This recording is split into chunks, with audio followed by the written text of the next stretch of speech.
Congratulations on booking your first coding session with Clever.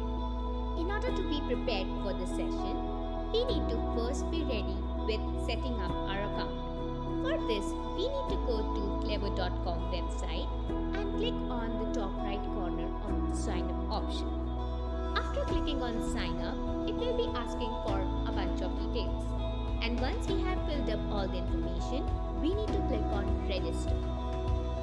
After clicking on register, we'll be getting a verification email where in the email we can have the username and password. Below these details, we'll have the click here to verify option.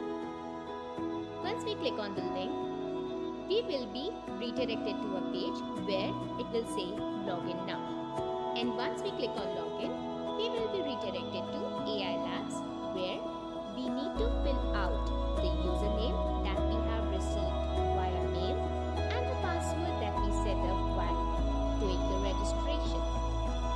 Once we click on sign in, we'll have these options, the dashboard, and then where we need to put is courses, where we can see the material that we'll be learning in the session. So make sure that you complete until this step and be ready for the demo session. Enjoy!